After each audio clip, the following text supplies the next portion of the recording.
Recebi hoje uma notícia. Mas boa tarde a todos, a todas. Quero agradecer muito aqui o convite do Sindicep, é uma honra poder estar aqui nesse sindicato tão importante. É legal eu falar que eu sou servidor público municipal de Campinas, né? Então estou aqui falando para meus pares no serviço público. Atualmente eu presido a Fundacentro, que é, para quem não conhece, uma entidade de pesquisa, de difusão, de formação, de extensão, né, o ICT, uma instituição científica e tecnológica, do Ministério do Trabalho, vinculado ao Ministério do Trabalho, e que faz pesquisa, faz formação exatamente na interface entre saúde e trabalho, de que maneira o nosso trabalho determina a maneira como a gente tem ou não tem saúde, como a gente adoece ou não. Né? É a maior instituição dessa natureza da América Latina toda, e a gente está aí a duras penas reconstruindo a Fundação depois de um período muito difícil. Para nossa imensa alegria, tivemos concurso público, agora no dia 6 de outubro, né, que vai ajudar a gente a recompor um pouquinho das perdas que a gente teve dos nossos quadros. Né? A Tatiana, inclusive, passou por lá já também, né? Foi nossa mestranda lá, né? Tem mensagem pela Fundação, vai voltar no que vem. Legal, né? Parte da nossa reconstrução aí. E a Fundação, então, ela é legal falar isso porque ela é um patrimônio da classe trabalhadora hoje em dia. A gente tem que entender que o Brasil dispôs de uma instituição que tem 13 unidades descentralizadas pelo Brasil, em Belém do Pará, Recife, Salvador, Vitória, Belo Horizonte, Brasília, no Rio de Janeiro, em Campinas, Santos, em São Paulo, em Florianópolis, Curitiba e em Porto Alegre. É um patrimônio que tem que ser apropriado pela classe trabalhadora. A gente não pode deixar que um serviço que tem como função defender a vida de quem está trabalhando caia em decadência, sucateamento, né? A pauta de saúde e segurança. Deixa eu botar um relógio aqui, senão a pauta de saúde e segurança era uma pauta que às vezes era um pouco negligenciada, sabe? E negligenciada primeiro porque uma dos nossos acertos e êxitos, né? O Brasil avançou muito na agenda de saúde e segurança no trabalho nos últimos 40, 50 anos. O Brasil era campeão mundial de acidente de trabalho, de lesões das mais diversas naturezas, e a gente consolidou um arcabouço robusto de políticas públicas, de normas regulamentadoras, né? Tudo é falho, mas tudo existe. E tudo, de alguma forma, funciona. Tem o Ministério Público do Trabalho, tem a Auditoria Fiscal do Trabalho, nós temos a Renastes, né, que são a Renastes, são Sereste, não sei se alguém aqui é de algum Sereste, alguém aqui é da Renastes? Já foi? Então nós temos a Renastes, que também, de forma muito mambembe, vai ali construindo um corpo de política pública de defesa da saúde do trabalhador. Então, primeiro, um pouco do nosso êxito é também a nossa crise, porque se antes isso era a pauta das mais presentes, hoje a gente pode dizer que isso entra às vezes na terceira, quarta, na ordem de lista, posição na ordem das prioridades, quando a gente vai conversar com as organizações dos trabalhadores. Apesar dessa baixa prioridade, dá para dizer que cada vez mais esse problema vem ressurgindo de novas formas, né? Aquela história de que a solução de um problema dá à luz ao nascimento de um novo problema. Hoje, por exemplo, as formas de adoecimento mental associadas, relacionadas ao trabalho, dá para dizer, uma sociedade que tem predomínio da ocupação do setor de serviços, como é o caso dos serviços públicos, inclusive, né? Então, o trabalho que tem alta demanda de tomada de decisão, trabalho intelectual, né? O trabalho que associa exposição a riscos físicos, riscos biológicos, no caso da saúde, há uma elevadíssima carga de riscos psicossociais, elevadíssima, né? Não tenho dúvida que no nosso caso, nós trabalhadores da saúde, hoje a carga mais... A gente teve a Covid, né? Que foi um momento em que a gente pode dizer que o nosso risco biológico superou todos os demais riscos, mas também ali o risco psíquico absolutamente onipresente, né? E a gente que lida com o sofrimento humano, que lida com a dor, que lida com a morte, né? A gente sabe o que significa isso, né? Intrinsecamente às nossas ocupações e, para além disso, as formas como a gente organiza os nossos serviços. Então, a primeira coisa é a gente voltar a reconhecer que a saúde e segurança no ambiente de trabalho precisam ser tema permanente do nosso escrutínio, da nossa ação. Não pode ter acordo coletivo, não pode ter negociação que não tenha um momento de reflexão sobre isso, que não tenha um momento de debate sobre esse tema e que não busque de alguma forma mitigar, enfrentar e superar esses problemas. Isso eu digo isso sempre, porque a gente tem que partir, eu quero fazer um acordo aqui de um imperativo ético que é intolerável que a gente naturalize o adoecimento relacionado ao trabalho, né? A gente não pode, por hipótese alguma, compreender que pode existir algum posto de trabalho que, como parte da sua natureza, ele vai ser intrinsecamente adoecedor para as pessoas. Se ele é um posto de trabalho intrinsecamente adoecedor, ele tem que ser extinto, superado, transformado, para que ele deixe de ser. Porque a gente, todo mundo aqui, eu imagino, é trabalhador, e talvez alguns aqui, ou poucos de vocês, sejam herdeiros que trabalham por hobby, mas a maior parte de nós trabalha porque precisa. Se a gente não sai para trabalhar de manhã, a gente morre de fome depois de algum tempo, quando trabalha as nossas reservas. Então, a gente está sujeito à necessidade do trabalho, né? E não é aceitável que, dada essa nossa condição de trabalhadores, é uma condição, a gente, além de trocar as nossas horas, as horas que a gente podia, se tivesse outra condição, outra ordem social, a gente podia estar usufruindo essas horas, talvez com os nossos filhos, com os nossos entes queridos, com as pessoas com quem a gente quer conviver, fazendo outras coisas, cuidando mais de nós mesmos. Além da gente entregar essas horas para produzir riqueza para a sociedade e frequentemente para indivíduos, para terceiros, né? A gente ainda entregue o tempo da nossa vida, entregue a nossa saúde, entregue o nosso tempo saudável de vida. Então, a gente tem que partir desse pressuposto ético, de que o trabalho não pode ser intrinsecamente adoecedor. E aí, nesse sentido, é que a gente precisa colocar de novo a saúde e a segurança do trabalho num patamar de protagonismo dentro da agenda de negociação, da agenda de discussão e da agenda de enfrentamento. No serviço público municipal, aqui no estado de São Paulo, no município de São Paulo, no estado, nos nossos municípios afora daqui do estado, a gente vive uma situação muito delicada. A gente está aí já completando 40 e poucos anos da égide neoliberal, né? A gente tem, de fato, um projeto que foi vitorioso do ponto de vista político, que é o projeto neoliberal. Quando eu falo que foi vitorioso, não é porque nós estamos derrotados, não. É porque isso é um dado de realidade. A gente vive o tempo inteiro com um agenciamento de valores, de modo de enxergar as coisas, de pensar a vida, em que o que predomina são os valores neoliberais, individualistas, os valores, né, que estabelecem, que mercantilizam os diversos aspectos da nossa vida, precificam, né, as diversas dimensões da vida. E no Brasil a gente passa a viver esse período, dá para dizer, com tranquilidade, ali a partir do advento do governo Collor, né? Daí para frente a gente foi resistindo, lutando, mas basicamente quem se contrapôs a isso foi derrotado em diversas frentes.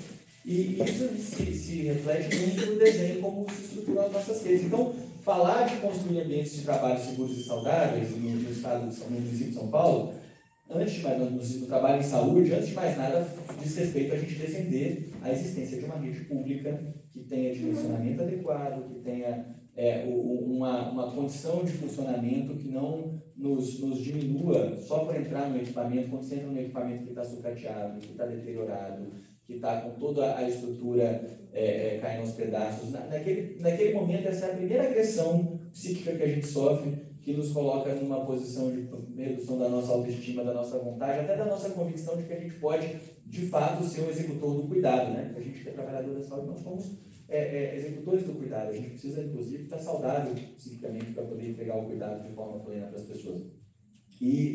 Então, a primeira coisa é a gente entender isso. Não dá para fazer essa discussão só a partir de um referencial técnico, só a partir de um referencial de, olha, a gente tem aqui, tem que revisar, não está cumprindo a MRX aqui, né, não está cumprindo a norma do acordo aqui. Isso é excepcionalmente importante, necessário e indispensável, mas isso não vai sanar o cerne dos nossos problemas se a gente não entender que hoje, no município de São Paulo, o serviço público uma atividade em extinção, no sentido de o projeto que vigora na cidade não é um projeto que coloca a continuidade do serviço público como promotor de um bem comum, que é o cuidado em saúde no médio e no longo prazo, né? E isso é uma questão muito séria.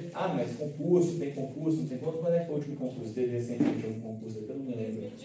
18, né? 17. Então já se vão 8 anos do último concurso, não é pouco tempo, né? Então, assim, é uma realidade muito dramática. A questão das organizações sociais, né, cria um nó muito grave na cabeça da gente, porque os trabalhadores das OS são trabalhadores do SUS, eles têm que ser respeitados como trabalhadores do SUS, todos, né? Então, estão fazendo a mesma coisa que todos nós, no sentido de promover cuidado, de trabalhar, e muitas vezes, inclusive, submetidos a condições ainda mais precárias ou igualmente precárias. Eu já fui trabalhador de OS aqui em São Paulo, estava contando, fui trabalhador da OS Weinstein, trabalhei no Hospital Municipal do Campo Limpo. Condição muito precária, né, posso dizer, muito, muito precária lá na época que eu trabalhei. Mas cria essa contradição porque a gente luta contra esse desenho, mas a gente não luta contra as pessoas que executam esse trabalho, né? Então é muito importante que esse debate possa acontecer de forma muito desimpedida, muito livre, porque hoje é um contingente muito significativo de trabalhadores, né? É um problema, e que a gente trabalhe no sentido de fortalecer, preservar e recuperar o caráter público das nossas redes, né? Tanto para que a gente possa ter redes devidamente dimensionadas, a gente quando fala, por exemplo, de risco psicossocial no trabalho, para além do assédio, que é uma violência por si só, e portanto eu nem digo que ele constitui um risco, ele já é uma violação, né, o assédio. Ele evidentemente é um risco, porque como consequência das formas de assédio, seja assédio moral, seja assédio sexual, a gente vai padecer psiquicamente, mas por si só já é uma violência. Então, mas para além disso, né, a agressão psíquica para o trabalhador, ela acontece, é o que eu falei, com equipamentos sucateados, sobrecarga de trabalho, eventual e contraditoriamente subcarga de trabalho, quando a gente está trabalhando no equipamento que de tão sucateado que a gente não consegue exercer o trabalho que a gente quer. Eu como trabalhador da atenção primária, sou professor de saúde de medicina de família na Faculdade de Medicina da PUC de Campinas. A gente vê com muita frequência as pessoas padecendo de subcarga, é muito contraditório, eu sei, mas não é a subcarga por falta de atividade, é pela impossibilidade de executar na plenitude o que é o potencial de cuidado que estaria disponível para ser entregue à população, no caso da rede estar de fato constituída de forma plena, né? As metas e demandas absolutamente incompatíveis com a característica do trabalho, enfrentar todas essas dimensões, fazer uma análise crítica permanente de todas essas dimensões, eu diria que é imprescindível também para que a gente possa assegurar que os nossos ambientes de trabalho vão estar, no mínimo, não sendo os principais determinantes. Os principais determinantes do nosso adoecimento, sabe? A gente trabalha 8 horas por dia, quem entre nós é sortudo trabalha 8 horas, a gente sabe que muita gente aqui tem dupla jornada, né? Tem 2 empregos, obrigado. Tem 2 empregos. A gente gasta 2, 3 horas pelo menos por dia se deslocando para o trabalho, né? E a gente dorme as horas que sobram e vai comer, viver, fazer outras coisas nas horas que sobram, né? Então, gente, o trabalho ele dá para dizer, o elemento que atravessa de forma mais preponderante a vida adulta, né? Então, a gente não precisa ter dúvida que se o trabalho não for um ambiente minimamente saudável, minimamente seguro, ele vai ser o principal determinante do nosso crescimento. E é duro porque esse determinante ele é permanentemente ocultado, silenciado, como tal, porque ele incide numa situação que é muito indesejável para esse mesmo sistema neoliberal, que é afirmar e deixar claro que o trabalho não é só virtude, o trabalho não é só... Você não tem só que agradecer a sua oportunidade de ter um emprego, porque ele está te dando chance de viver. Ele também tem um componente muito importante de penosidade, de desconforto, de submissão, de assujeitamento. Então, essa condição, ela precisa ser objeto permanente, contínuo da nossa luta, da nossa disputa, né? Dimensionamento, estruturação da rede. A gente está aí falando hoje que nós estamos comemorando 35 anos do SUS. Vocês têm ideia de quantos reais per capita o SUS São Paulo tem para cuidar da rede? Não? Vou convidar vocês a abrir um aplicativo aqui, ó. Eu amo esse aplicativo, chama Monitora SUS, quem quiser baixar, ó. Aqui, ó. Vou abrir para vocês. Monitora SUS, vou abrir ele aqui. É um aplicativo que ele congrega dados de financiamento de todos os municípios e estados do Brasil. Então eu vou colocar aqui, ó, município de São Paulo. Aí vocês vão ver quantos reais per capita, somando estado, município e união, a gente teve para cuidar da saúde do povo paulistano em 2024. Em 2024, por mês, foram R$ 165 por habitante, o que vai dar, então, dividido por 30 dias, vai dar R$ 5,53, não, peraí, 50 e quantos? Faz as contas aí. 50 e poucos reais, 30 e poucos reais, não, 50 e poucos reais, desculpa, pra gente, para cada cidadão,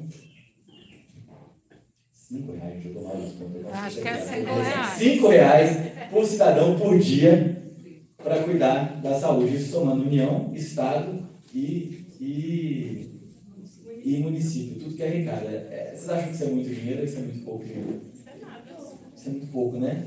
Uma diária de UTI custa 5, 6 mil reais, então o cara que está na UTI, no hospital público aqui, ele drenou os recursos para outras 1.000 pessoas daquele dia. Não vai ter nenhum paracetamolzinho de dinheiro para financiar o cuidado da saúde dos outros 1.000 cidadãos, né? Para a gente entender o que é o dreno. Então, para a gente falar do SUS, falar de defender o SUS, falar de construir ambientes seguros e saudáveis, a gente precisa começar também falando da sustentação desse sistema, como um sistema público, como um sistema que é hoje hiper subfinanciado, né? Sempre que a gente fala do SUS, a gente tem que entender que o SUS faz um milagre com a grana que tem, é impressionante, é um negócio que a gente precisa realmente reconhecer e que deixa de fazer muita coisa porque falta dinheiro, tanto para aprimorar, o próprio aprimoramento do sistema, quanto para poder executar propriamente os serviços, né? Não por acaso a gente tem tantos dramas, tantas situações, a gente tem tantos motivos para se orgulhar, mas tantas situações em que as pessoas adoecem e morrem sem receber os cuidados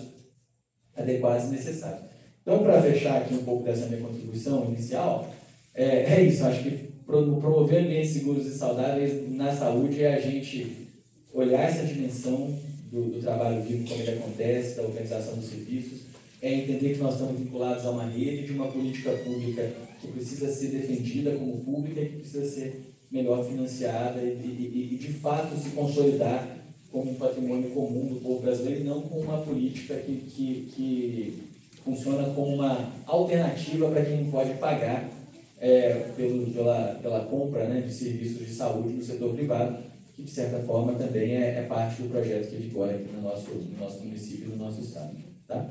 Eu falei de tudo aqui um pouquinho, mas é bom para a gente abrir a discussão e não deixar de falar do que é mais importante. Muito obrigado.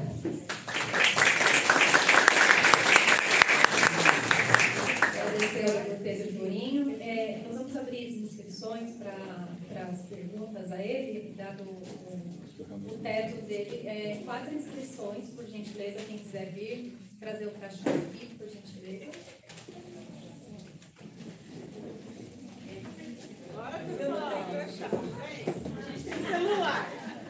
Meu crachá.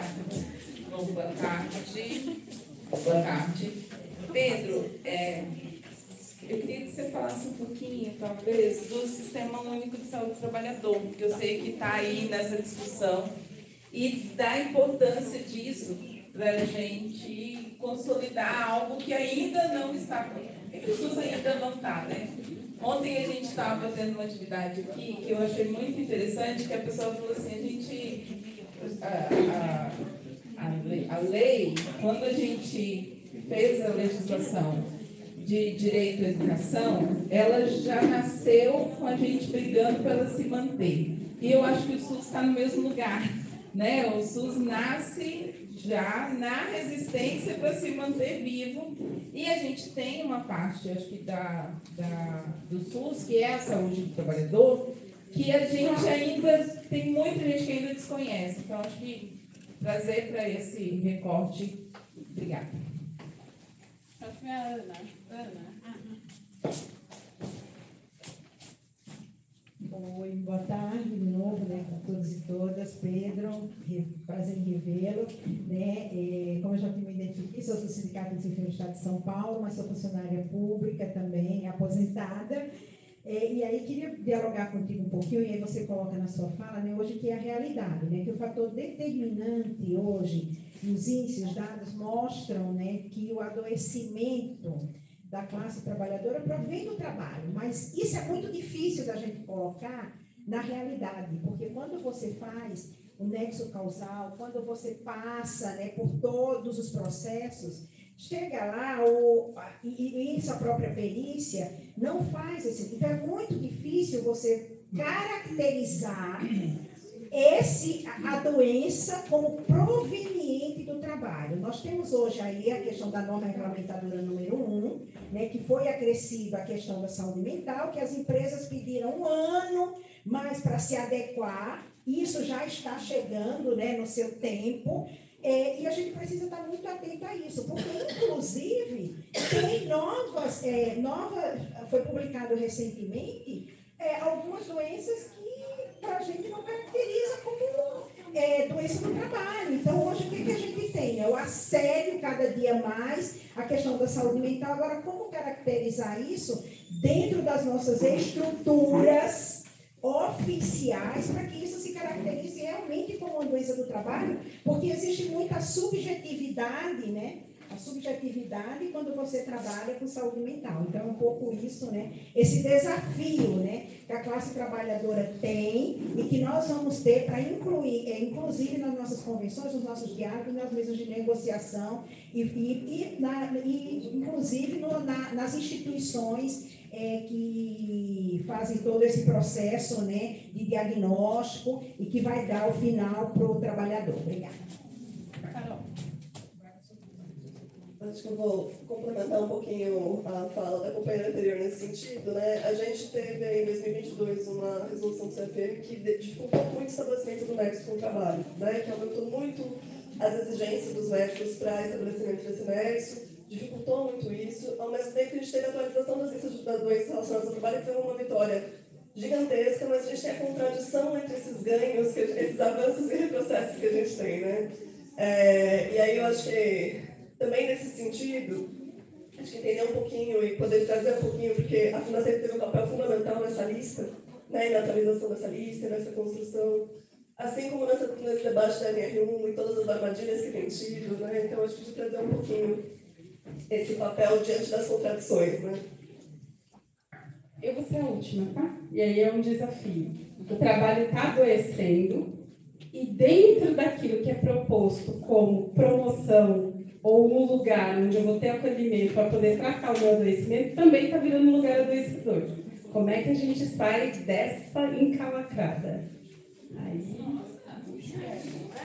É isso, porque aqui a gente tem experiência. Aqui tem gente sentada que adoeceu no trabalho, foi procurar o departamento que cuidaria dele e adoeceu mais ainda. Então, é uma incoerência, né? Então, vou começar pelo final, porque eu acho que o final, essa resposta do final, ela talvez fale de tudo isso que vocês perguntaram aqui. Esse tema, gente, é um tema maldito. É um tema maldito, é um tema indesejado, é um tema que, como eu falei aqui, a nossa ordem de gente, a dinâmica que a gente está imposta a nós aqui, ela quase que proíbe que a gente, de fato, fale do trabalho como adoecedor. Por quê? Porque a tônica é da hiperexploração do trabalho. A nossa organização social toda depende da hiperexploração do trabalho. É aquela conversa fiada do pessoal falando que não acha mais mão de obra para trabalhar por causa do Bolsa Família. Né? Que a resposta automática é só falar, pague melhor, que tal? Entendeu? Aí você arruma gente para trabalhar, mas isso está fora se você falar isso. Então, nesse sentido, essa discussão sobre o trabalho como adoecedor e, portanto, a necessidade de se colocar freio na hiperexploração do trabalho é um desafio gigantesco. Ele começa na nossa formação como trabalhadores da saúde. Eu tenho certeza que todos nós aqui, eu sou formado na UFMG, eu sou de Belo Horizonte, depois fiz minha residência médica na Unicamp, então fui formado nas melhores faculdades de medicina do Brasil, e vou falar com vocês, a minha carga de saúde do trabalhador, a minha capacidade como médico de identificar a correlação entre trabalho e adoecimento, eu saí da faculdade com uma coisa mínima nesse sentido. E o meu olhar nem estava treinado para fazer isso o tempo todo. E o certo é fazer isso o tempo todo, é fazer isso constantemente, porque é um determinante muito significativo do trabalho. Eu era preceptor da residência de medicina de família lá da Prefeitura de Campinas, eu nunca vou esquecer, que foi um soco no estômago. Eu já tinha sido vereador 8 anos, tinha uma vivência de militância e tal, então eu achava um cara que estava sempre preocupado com o trabalhador, né? Eu estava com meus residentes discutindo fatores de risco para doença cardiovascular. O que você tem que olhar? E tipo, o tutor da residência, um cara mais experiente, um sanitarista também, o Adail, estava acompanhando a discussão. Aí quando acabou, ele falou, porra, cara, você falou tudo que está na diretriz americana, né? Falei, falei. Na brasileira também, inclusive. Só que você não falou de ocupação, cara. tem N ocupações que constituem um fator de risco positivo cardiovascular e a gente você não está treinando seus residentes para fazer isso. Para de fazer a medicina do patrão. Tive que levar essa, foi ótimo. Aprendi. Entendeu? E a gente sem querer, a gente faz a medicina do patrão, a enfermagem do patrão, faz a psicologia do patrão, faz essas coisas todas do patrão, entendeu? E a gente precisa repensar de verdade isso, porque, por exemplo, nos ambientes de trabalho, a questão da NR1, né? Gente, nós tivemos 470 mil afastamentos por adoecimento mental ano passado, não necessariamente relacionados ao trabalho, certo? Adoecimento mental vai ser sempre multifatorial. Né? Mas o fato de ser concausal não quer dizer que não é causal. O trabalho, muitas vezes, é um fator determinante na corrosão dos elementos de resiliência psíquica que nós temos para tocar a vida com os nossos traumas e as nossas características. E aí o trabalho é a gota d'água que nos adoece. Então, não tem dúvida, né? Se a gente teve cerca de 700 mil acidentes de trabalho registrados no passado, é um número ínfimo diante do que é a realidade do adoecimento do trabalho no Brasil, o adoecimento em particular, por ter uma relação muito mais difícil de estabelecida do que o acidente típico. Ele passa embaixo do radar na maior parte das vezes, e eu não tenho dúvida que se a gente fosse olhar com atenção, um número muito grande desses deveria ser reconhecido como relacionado ao trabalho, aberto o CAD. Aí eu já entro na primeira pergunta. O problema é que, além de tudo isso, como esse é um tema bastante maldito, os próprios sistemas de informação sobre saúde do trabalho são sistemas completamente desarticulados. Né? Por exemplo, pelo SINAM, que é o sistema que a gente coloca no SUS, a gente teve cerca de 4 mil óbitos relacionados ao trabalho ano passado. Mas pelas CATs, se for olhar as CATs, foi 2.700. Tem no mínimo 1.300, não sei se esses são os mesmos, ou se a gente tem, na verdade, 6.700, ou se a gente tem 1.300 que morreu só no SUS, só no SINAM e não morreu nos acidentes do trabalho. Olha só que fragilidade. É por isso que nós estamos trabalhando, primeiro, para consolidar um sistema nacional de informação em saúde e segurança no trabalho. Estamos até com um projeto grande na Fundacentro. A gente captou 15 milhões de reais para desenvolver esse sistema. Tem a nossa equipe lá de Santa Catarina que está protagonizando isso, né? E tentar unificar as bases de dados, melhorar a qualidade da informação. Tem a Procuradoria Geral do Trabalho, né? Tem lá o dashboard deles, que é muito bacana. Enfim, tem uma série de instrumentos, mas o fato é que na nossa avaliação eles todos são muito falhos, é por isso que a gente quer avançar. Mas, para além disso, e foi aprovado na Conferência Nacional de Saúde do Trabalhador agora, um pouco mais de um mês atrás, a gente entende que é necessário criar um sistema nacional de saúde do trabalho, que pense, né, de saúde do trabalhador, que pense da mesma forma como você tem, por exemplo, um Sistema Nacional de Segurança Alimentar e Nutricional, né, o CISAM, que pense de forma articulada, interministerial, interdisciplinar, intersetorial, de forma permanente, uma agenda de política para esse, eu já estou super concluído, que já pense para esse setor, para que a gente possa, de fato, consolidar uma estrutura de informação e de reflexão de política pública para esse setor mais organizada, né? Dialogando aqui com, por exemplo, a fala sobre a questão do CFM, né, de novo, batendo na tecla de que esse é um tema maldito, a gente tem uma loucura na questão da saúde do trabalho, que é assim, o ônus da prova é da vítima, sabe? Então, a gente tem uma certa, quase uma inversão, porque é lógico que a gente não quer também um sistema que pega e fale, olha, a empresa, sempre que o trabalhador adoece, a culpa é da empresa. Não necessariamente. Agora, existe um problema grave, a questão do nexo técnico-epidemiológico, que é uma conquista, um avanço que a gente poderia ter muito mais consolidado, né? Se o cara está num determinado ofício, que é sabidamente um ofício que carrega certos riscos, certas características do adoecimento, ele adoece ele padece daquele problema, isso era para ser uma coisa que já estava dada como relacionada ao trabalho, mas isso é um instrumento que é muito pouco utilizado, pouco reconhecido, pouco elaborado, e que a gente nem se apropria direito disso enquanto instrumental para fazer enquanto sindicato, enquanto forças que organizam o mundo do trabalho, sabe?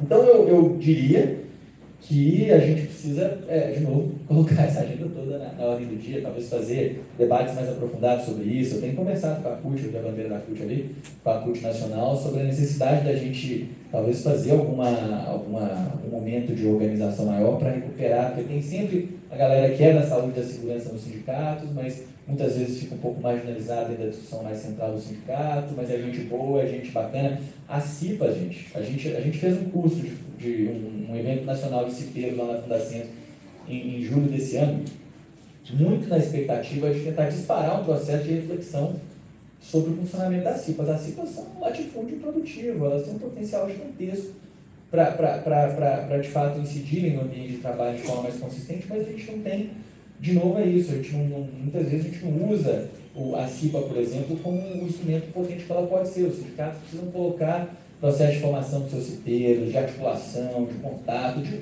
recrutamento dos cipeiros. Muitos de vocês talvez tenham ingressado no mundo sindical via CIPA, mas eu tenho certeza que é só um pequeno percentual daqueles colegas de CIPA que vocês tiveram que passaram e foram, e não ficaram, né? Então, a gente precisa pensar esses instrumentos como um todo, porque, de novo, nós estamos vivendo um breve interlúdio aí, talvez, de que a gente conseguiu arrancar no laço, né, ou na unha, um governo federal, por exemplo, que está comprometido com uma agenda civilizatória, democrática, né?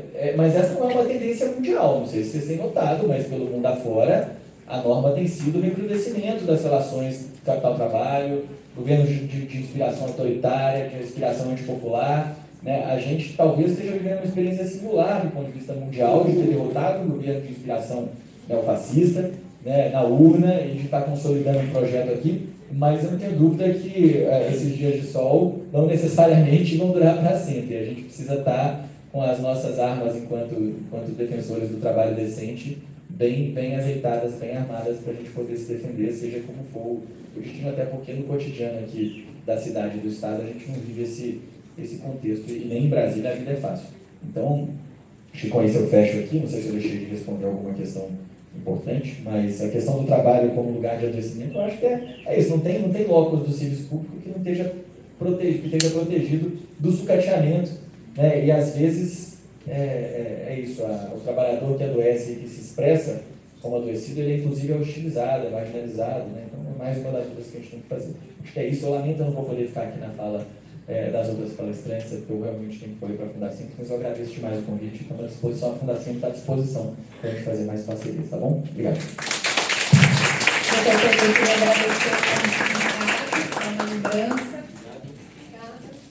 A gente já tirou o comprometimento com o Pedro deu a sua palavra, e a gente vai marcar uma outra conversa com ele com mais tempo, para a gente poder ouvir e debater mais, tá bom?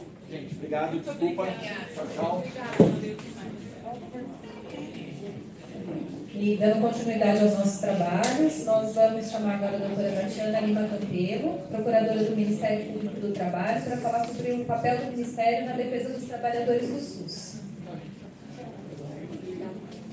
Boa tarde a todos e todas. Então, inicialmente, eu sou Tatiana Campelo, sou procuradora do Trabalho há 15 anos, tenho um mestrado em Saúde e Segurança pela Fundacentro.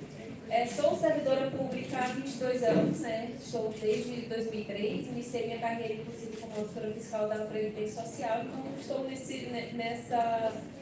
nessa análise, né, de fiscalização e de meio ambiente do trabalho há 22 anos. Então, agradeço o convite, né, ao SINCEP. É uma grande satisfação estar aqui, né, assim, eu sou da Coordenadoria Nacional de Promoção à Saúde do Meio Ambiente do Trabalho em relação aos servidores públicos, então estou nesse contato, né, com o SINCEP há muito tempo, e a gente tem feito um trabalho conjunto muito importante nessa área de proteção dos servidores. Então, o objetivo aqui tudo bem. Acho que como é que Se você preferir ficar de pé, enquanto eu consigo consertar aqui. Não, acho que eu consigo. Eu venho daqui, é só para me nortear mesmo, eu consigo falar. Não, tá. Aí lá tem uma questão ocular, né? Lá. Mas enfim, vamos lá. Então, assim, será que eu fui? O que foi pedido foi para fazer uma fala sobre o Ministério do Trabalho e a promoção da saúde e segurança dos trabalhadores e da trabalhadora do SUS.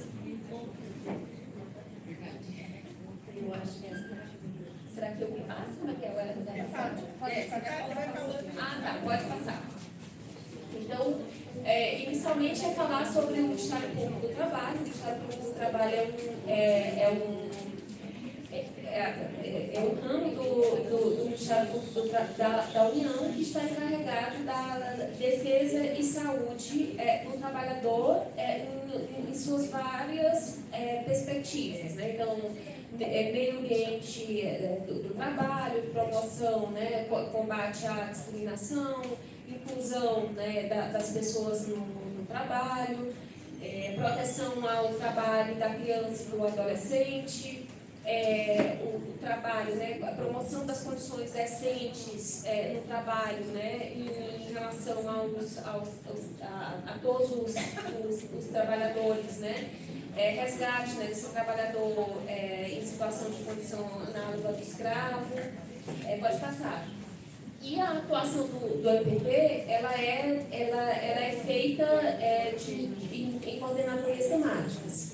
Então, né, nós temos a pós-infância, que trata do trabalho, né, da criança e do adolescente, a coordenação, a CONADES, que trata da liberdade sindical, a FONAGE, que trata da regularização do trabalho, né, nos portos, a CONAFRET é a regularização contra a fraude nas relações de trabalho.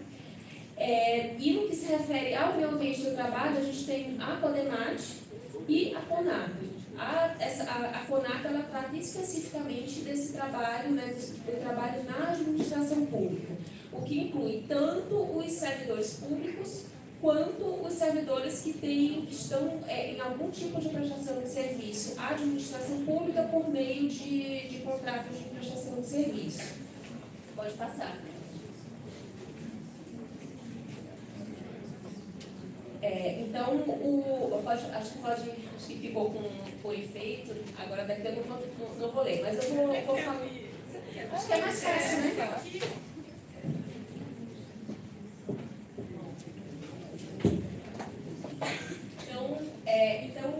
Os objetivos da CONAP, a Coordenadoria de Promoção da Regularidade Trabalhista na Administração Pública, então ela combate as irregularidades trabalhistas na administração pública direta e indireta, promove a defesa do meio ambiente do trabalho na administração pública, promove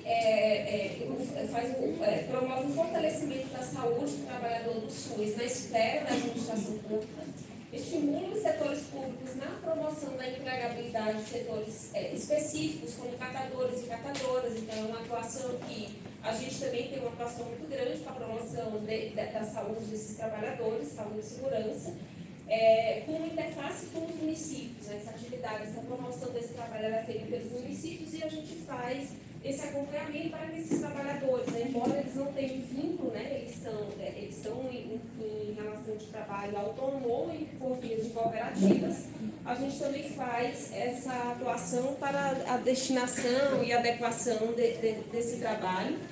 Estimular ações integradas com os demais órgãos do Ministério Público para combater contratações em concurso público ou também regularização do trabalho relativa à saúde, né, que é uma atuação que a gente faz muito em conjunto com o Ministério Público de São Paulo, por exemplo. Então, assim, como essa atuação, por exemplo, na saúde, ela sempre tem interface, né, e o impacto, né, na saúde do trabalhador, mas ela também tem um impacto na saúde coletiva. Então, essas ações, elas, em muitos casos, elas têm uma atuação conjunta para que a gente consiga alcançar, né, e promover na mesma ação todas as normas que são conexas. Pode passar, por gentileza. Pode passar, eu já tinha.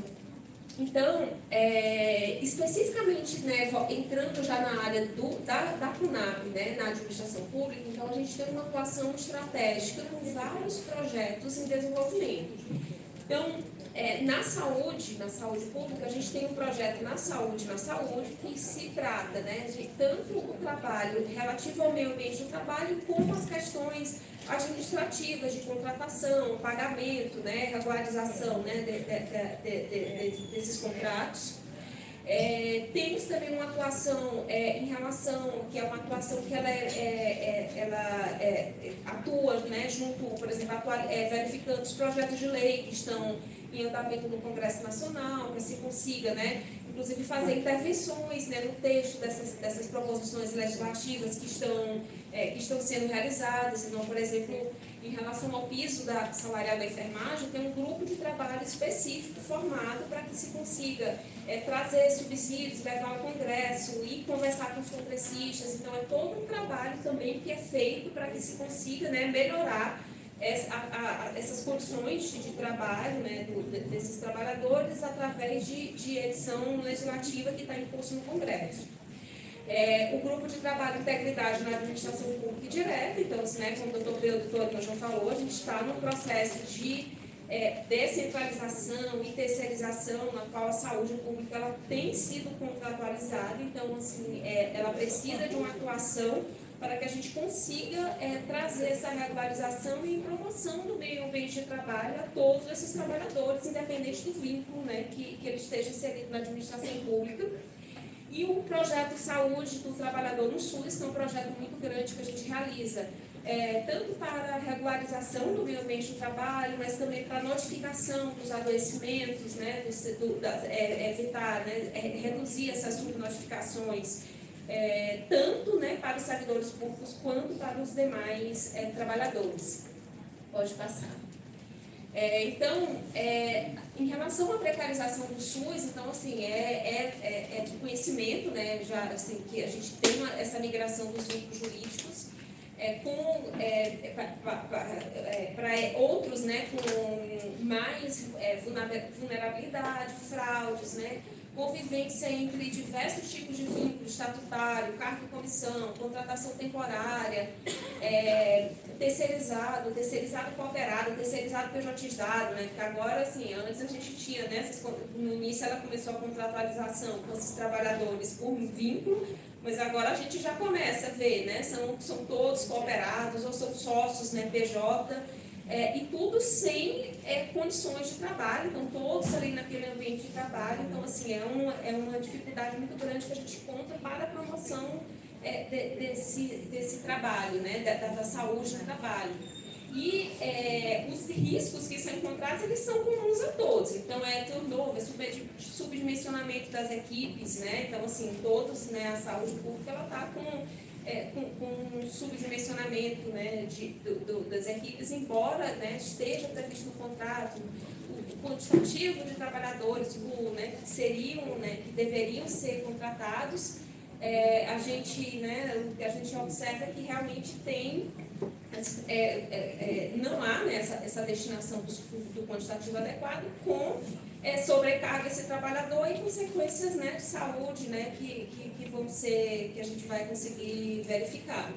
Então, baixos salários, atrasos salariais, ausência de condições de higiene e conforto, de estrutura adequada do trabalho, locais para descanso. Então, a gente tem, né, um grande conflito, né, que é o trabalho decente do trabalhador do SUS versus o direito da sociedade à assistência pública à saúde. Então, se defende que o SUS ele é fundamental para a sociedade, mas assim, você não traz condições para que esse trabalho seja realizado por esse servidor com as condições adequadas. É o trabalhador da saúde, na qual ele se ressente de não prestar aquele trabalho que ele entende que seria adequado para a população em razão de falta de condições, totalmente falta de condições, né, de que ele consiga prestar esse serviço de uma forma adequada. Então, e aí a gente tem, né, as questões, né, das restrições à terceirização, as dificuldades que a gente tem para toda a gestão desse trabalho, né, são unidades nas quais são híbridas, né, nas quais a gente tem o servidor público e a gente tem o trabalhador terceirizado, então a gente tem, e que também, né, é um servidor do SUS e que a gente precisa adotar, né, as providências para que a gente consiga manter condições de igualdade em todos, né, para todos aqueles trabalhadores. Pode passar. Então a gente não pode nunca perder de vista, né, que o princípio fundamental da OIT, que em 2022 considerou, né, alçou o direito a ambiente do trabalho seguro e saudável a princípio fundamental, isso aí a todos os trabalhadores. Pode passar. Então, em 2022 também, a Assembleia Geral da ONU aprovou a Resolução 76-300, que dispõe sobre o direito humano ao meio ambiente limpo, saudável e sustentado, nele incluído, evidentemente, a perspectiva do trabalho. Pode passar. E a saúde dos trabalhadores no SUS. Então, a gente tem todo o normativo na Constituição Federal que trata da saúde e segurança dos trabalhadores. Então, o principal, quando a gente trata de saúde, é que a Constituição ela garante a redução dos riscos inerentes ao trabalho por meio de normas de saúde, higiene e segurança. A gente precisa fazer o diálogo desse artigo 7º, que é um direito social, com o artigo 200 da Constituição, que trata das atribuições do Sistema Único de Saúde, a quem compete executar as ações de vigilância sanitária e epidemiológica, bem como as de saúde do trabalhador, e colaborar na proteção do meio ambiente nele compreendido do trabalho. Então, a nossa Constituição Federal, ela trouxe, né, uma evolução muito grande, trazendo a saúde do trabalhador como um direito público e fundamental, né, numa evolução, né, que passou, né, de toda aquela evolução do trabalho, que era da saúde, que era relacionado, né, que aquelas caixas de assistência, né, que eram apenas aqueles trabalhadores que estavam no trabalho, para se garantir que a saúde no trabalho é um direito de todos, é um direito fundamental. Pode passar. E, muito importante, o artigo 7º, inciso 22, ele reconhece não apenas aos empregados o direito à saúde, mas aos trabalhadores em geral. Então, assim, a Constituição ela sempre fala trabalhador. Ela não diz, ela não limita o vínculo, a forma como esse trabalho é realizado. E no capítulo que trata do serviço público, a Constituição ela reconhece igual direito à saúde e segurança aos servidores públicos. Então, aqueles mesmos direitos, né, de saúde e segurança que estão destinados aos trabalhadores contratados, né, pelo regime seletista, eles também estão destinados aos servidores públicos. E o artigo 200, né, que é o que trata, né, do Sistema Único de Saúde, ele tutela a saúde coletiva do trabalhador e o direito ao meio ambiente de trabalho seguro e saudável. Pode passar. Então, a gente tem que considerar, né, a vulnerabilidade dessa força de trabalho do SUS. Né? A gente agora estamos, né, na COP20, que trata, né, de meio ambiente, e a gente tem que reconhecer os efeitos que essas mudanças climáticas têm no atendimento dos trabalhadores do SUS. Esses trabalhadores, né, todos os trabalhadores e trabalhadoras do SUS, médicos, enfermeiros, agentes comunitários, profissionais da vigilância sanitária e ambiental, socorristas, equipes administrativas, eles são os primeiros a responder às emergências decorrentes das mudanças climáticas. Então, assim, a gente não está muito longe da Covid, né, na quais os trabalhadores do SUS foram os principais impactados, né, com aquele... com a sobrecarga que tiveram, sem condições, né, de atendimento. Então, assim, essas enchentes, isolamentos, né, eles exigem resgate, triagem, vacinação, cuidados imediatos, que também têm que ser destinados a esses trabalhadores. Né? Eles estão ali na linha de frente e eles precisam desse respaldo, né, de saúde e segurança para que eles consigam realizar suas atividades. Então, as ondas de calor, que aumentam as internações e os agravos cardiovasculares e respiratórios. Então, em São Paulo, assim, as unidades de saúde estão com sucateamento das condições físicas e estruturais. Então, além desse atendimento de sobrecarga de trabalho, a gente tem esses trabalhadores, né, com os equipamentos de saúde, sem a climatização adequada, sem o gerenciamento adequado, né, desses programas, né, de gestão, né, da climatização do ambiente. Pode passar. Então, todos esses fatores, né, essas mudanças climáticas, elas têm um impacto diretamente nos trabalhadores do SUS que estão naquela linha de frente da resiliência, né, da resiliência climática. Então, essa proteção da saúde do trabalhador ela tem que ter no eixo, né, da adaptação nacional, está no eixo da adaptação nacional às mudanças climáticas. Pode passar.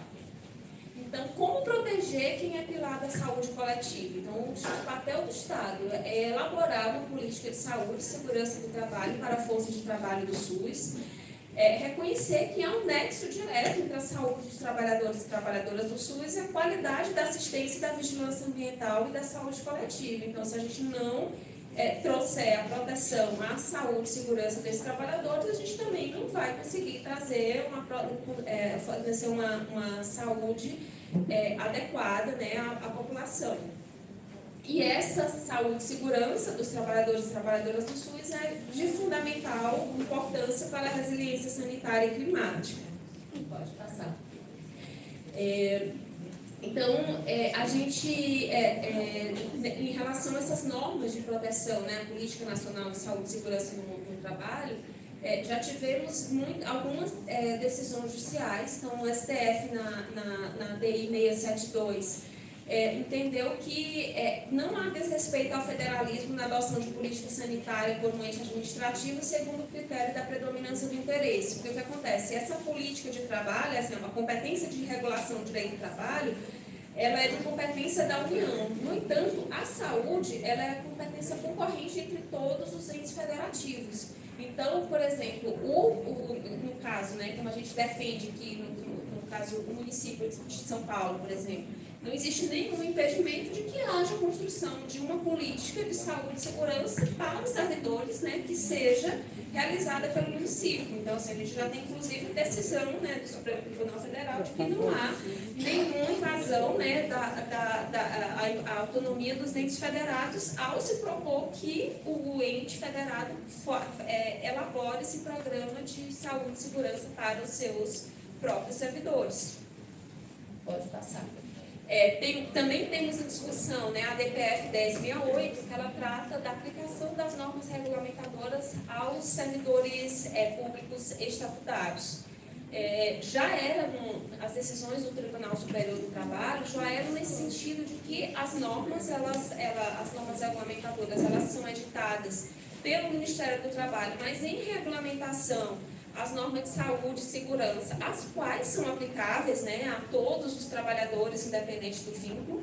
Então, que essas normas elas devem ser aplicadas por sua natureza coletiva a todos os trabalhadores, de forma que todos os entes federados eles deveriam elaborar seus programas de saúde e segurança, né, que são exigidos de todos, né, as empresas, né, que contratam trabalhadores.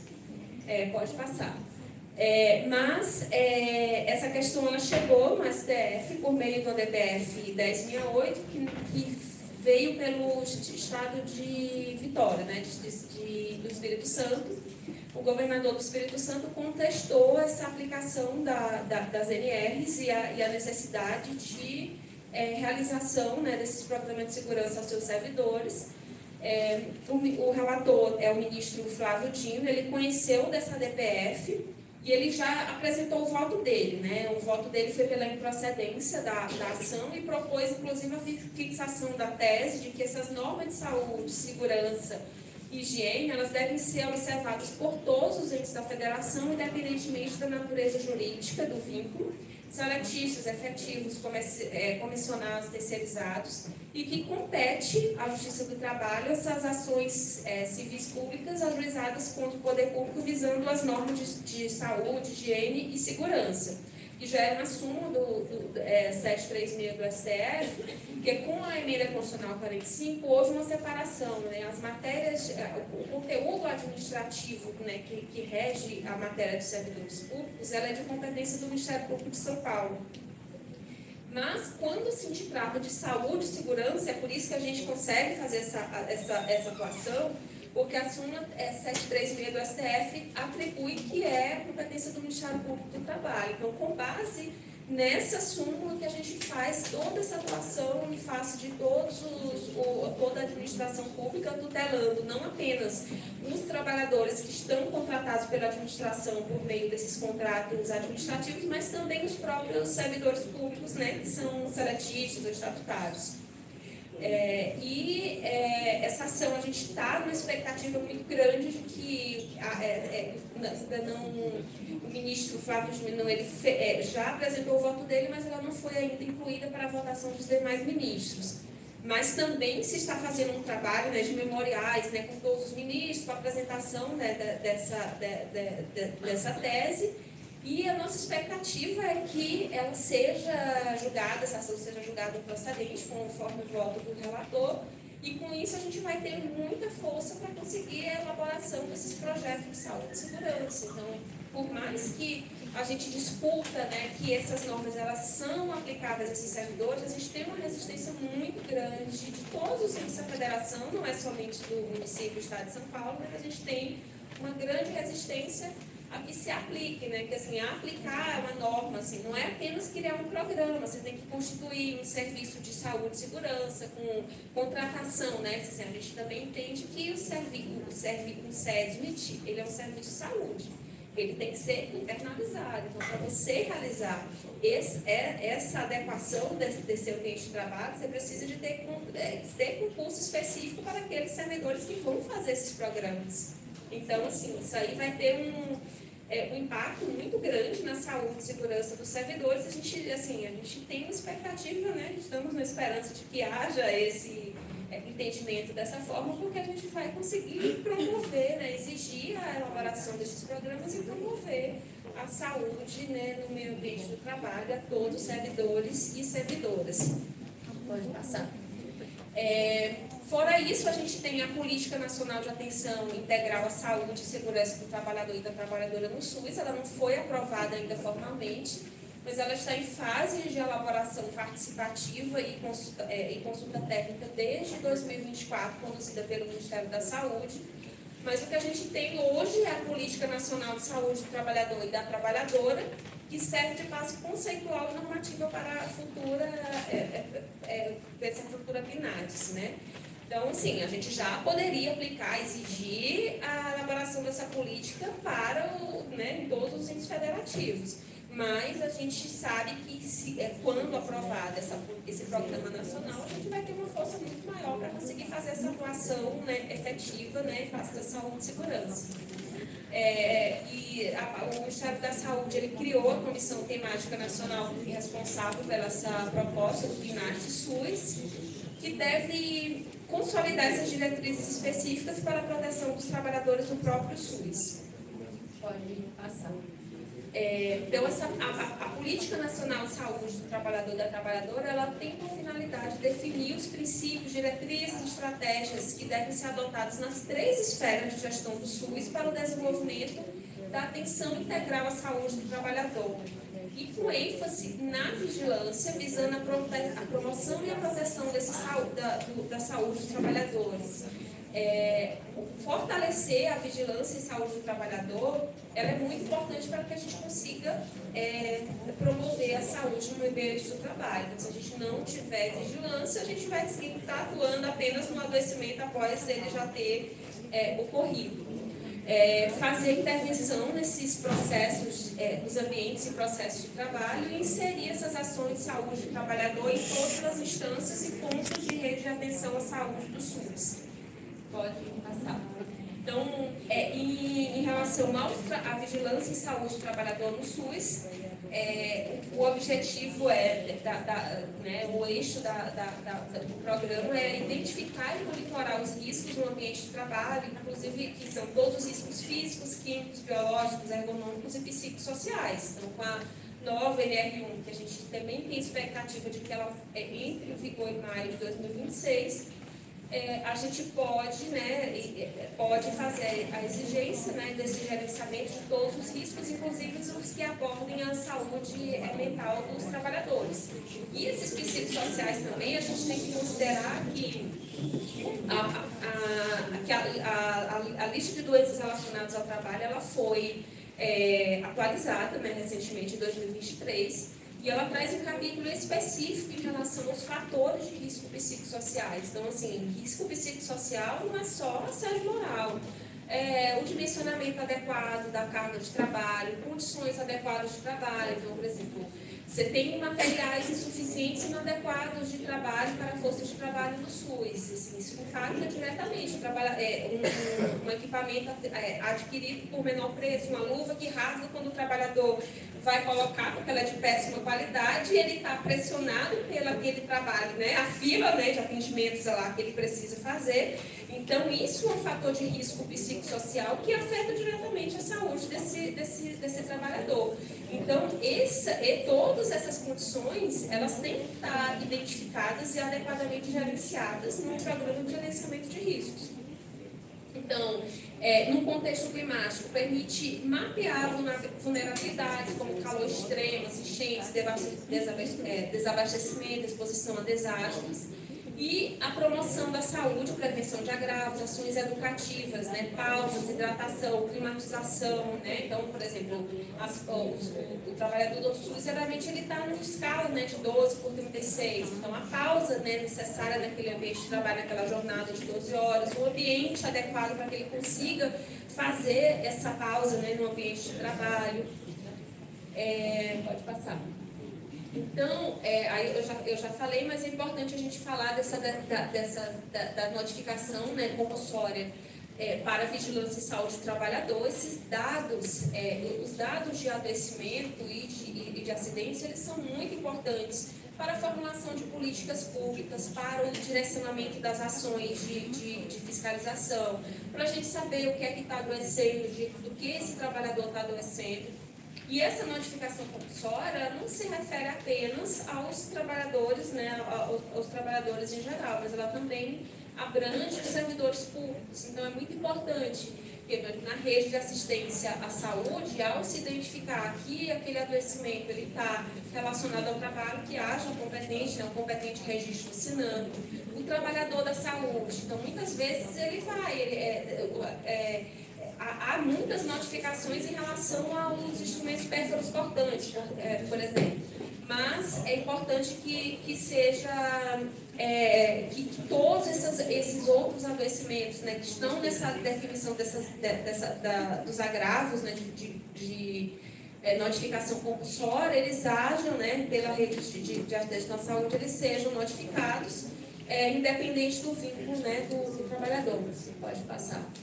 Então, a gente tem, né, muitos desafios, né, na saúde pública, que é estimular e ampliar o diálogo com o controle social para a promoção da saúde do trabalhador em território nacional, o que a gente exige necessariamente a gente passar por esse financiamento do Sistema Único de Saúde. Né? A gente não consegue melhorar essas condições de saúde do trabalhador se a gente não melhorar o financiamento, porque exige um valor muito alto, de fato, né, para que a gente consiga agir e faça essa saúde e segurança, mas é importante que a gente esteja participando dessas discussões, né, para que a gente consiga promover a saúde, né, dentro do Sistema Único de Saúde.